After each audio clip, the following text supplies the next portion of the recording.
had the opportunity to sit down and talk with Carolyn Covington, top beauty industry leader across the world and mentor to thousands, including me. Come on and join the conversation. Well, you know, as a child, I always knew I was going to be a hairstylist. Yes. You know, how you get those dolls at Christmas time and the next day she's got an asymmetrical hairstyle or braids or something intricate going on. Yes. So then I decided that there was an opportunity came to go to Bladensburg High School for vocation. They started in the 10th grade, so you go 10th, 11th, and 12th. Yes. And I got accepted. And that's where the journey began. Yes. And so I started in school, and I would go to school all day, and then I would leave and catch the bus to work, to a hair salon, of course. Always been in and around here my entire life. Wow. So yeah, so that's kind of where, coming out at 18, getting licensed at 18 Wow. was really a awesome opportunity. Yes. You know, so I'm very grateful for that beginning. Wow. And so right now, how would you encourage others, like women, and especially girls anyway, they're coming up and they want to be a cosmetologist? Should they look for a school like this? Where can they find a school where they can actually finish by the 12th grade with having a cosmetology license? So if you have a daughter who is very interested in the beauty field of any kind, makeup, hair, you want to go ahead and encourage them to do this at a very young age. Doesn't mean they don't have to go to college afterwards, you know, but it's good to have something, a trade under your belt, and it has to be a passion. So it has to be something that's heartfelt.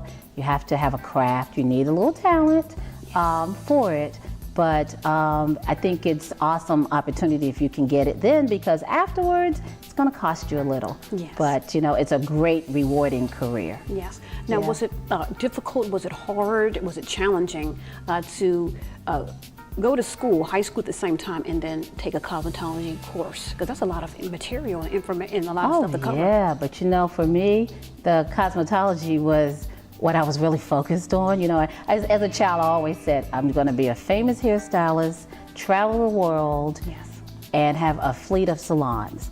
And so it was just like dreams to come to reality. So I'm a big dreamer, you know, always have been, always will be.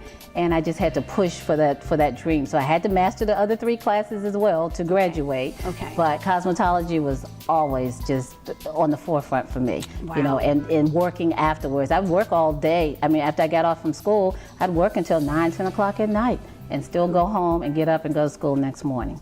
Wow. Yeah, Wow, yeah. that's good. And you know, and you can, that's amazing, because when you have vision and you have a burning passion to do something, it's during those many hours, it doesn't bother you. You know, Oh, no. You know, it's like you're just doing this. And I remember a long time ago, you know, when you have an idea or a vision or something that you want to do, you'll wake up, you think about it, you go to Yes. sleep thinking about it. Yes. You know, and it's the difference between a passion and something, you know, or you know, some people go to school to be an RN and they wind up doing something else. You know, their passion. Sort of Yeah. they're an artist or something. You know, they go to school to be an RN, and then I've known some people who have degrees, and they left that and followed their passion. Right, sometimes. absolutely, So that's absolutely. amazing. So let's talk about in-flight. How did that start? Let's talk about it. And where? Okay, was your so first location? Bladensburg, Maryland. After I graduated, I worked several different chain salons so that I could learn the corporate structure of how to structure a hair salon. I didn't want just any old little place. I already knew I was going to have a fleet of salons, so I had to go in and learn how to be a manager, very young age. And then at the age of 21, the opportunity came to purchase a salon that was in that area, right across the street from the high school that I went to. So I mean, how great was that to be able to give back to the students that were in cosmetology right across the street to come over and work with me, and they did. So it's really amazing because everybody said, well, where did you get the name In-Flight from?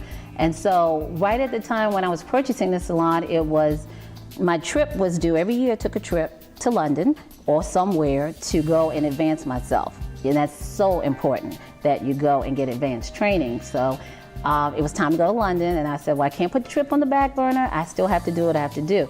So I was like, while I'm away, I'll be thinking of this fantastic name, and I'm a concept girl. So it has to have a concept as well with it. So I was away for 4 weeks, and I wasn't thinking about anything about a salon at that time. I was trying to get my training and enjoying myself, okay, and shopping until I could drop. Yes. And so anyway, when I got on the plane to come back, I can remember I was at Heathrow Airport, and I was rushing as always, jumped in the seat, first class. I mean, I was really spending money back then. And I went to fasten my seatbelt, and the young lady said, "You are now in flight." And I looked at the guy next to me, and I'm like, "That's it, that's it." Wow. And he was like, "That's what?"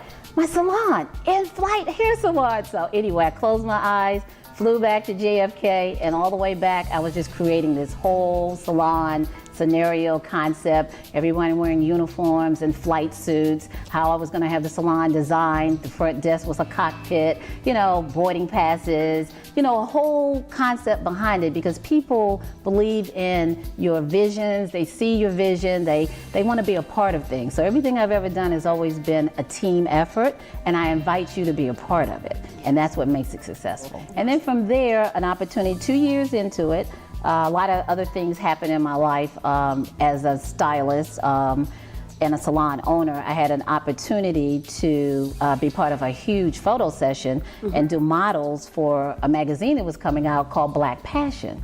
So I did my 5 models. I felt so great about it. I'm like, oh, I know I'm in. And so at the end of the session, I said, well, I need a picture. I need a promo picture. So just go ahead and take a shot of me. So I took my picture. So the book was developed in Japan. Now, this is a big international magazine. So it was going to be, they were going to do the selection in Japan.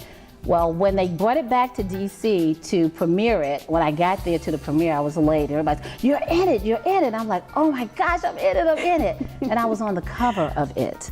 I was thinking, which one of my models is in it? Who's in it? Yes. I was on the cover, and that just did it for me. I mean, that book was sold internationally everywhere, and I was on the cover of it. And so I became that face for the very first edition of the Black Passion magazine, which I think they're probably on like the 70th edition now. That's a very long time ago. Yes. And it just sort of started moving things for me, yes. shaking up the world for me. Yes. And then from there, I had an opportunity to come to North Carolina. Never had been to North Carolina other than passing through on the way to Atlanta, because we go to Atlanta for the hair show every year. Yes. And what year was that?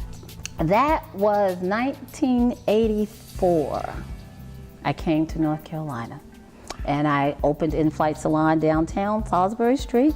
And from there, as I hired people that were very good at business as well as hair, I partnered with them, and we opened up our chain of In-Flight Salons. So we had Durham, Wake Forest, Greenville, North Carolina. Then I doubled back to Richmond, Virginia, Lynchburg, Virginia. Amazing. So we were just one big old team of In-Flight Hair Salon, and we traveled and did classes, education for other stylists. Well, you know what? That blows me away, because I remember, I think it was the late 1980s or maybe the early 1990s.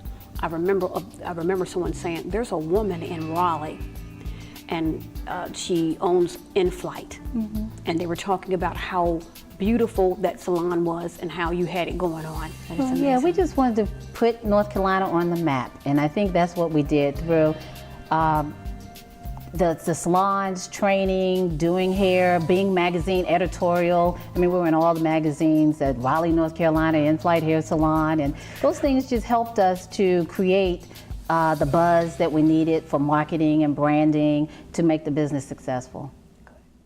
So after all these years, 40 years of being in the beauty industry and the stores, the products, traveling everywhere and doing all of those things that people would just dream of to do, we'll just talk about your life-changing news, the year 2000.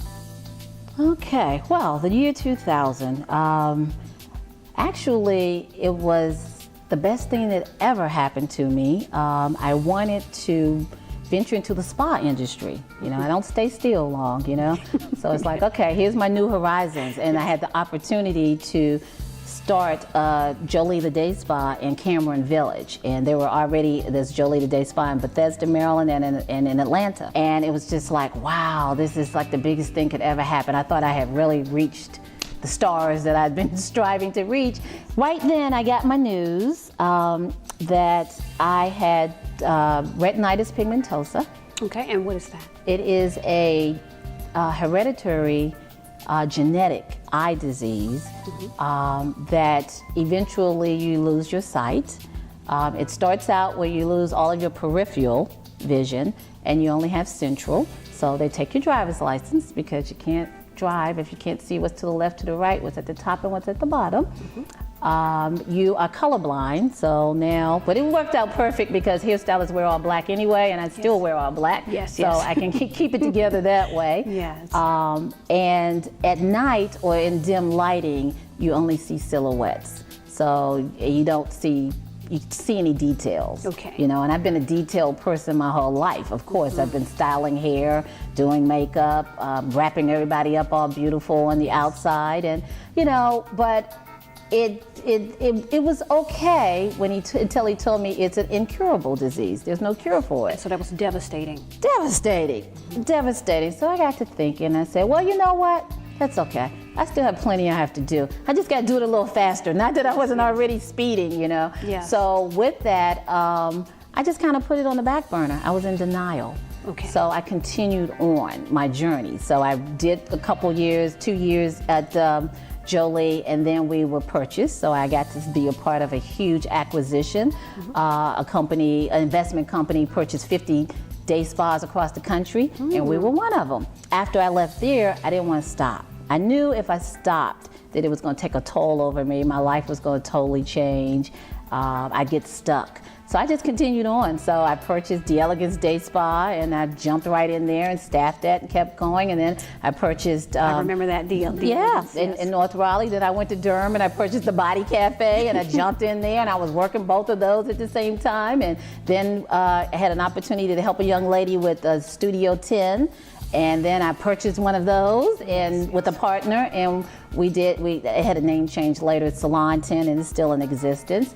And then I went up on Creedmoor Road and did Aqua Salon and Spa. Yes. And that was beautiful.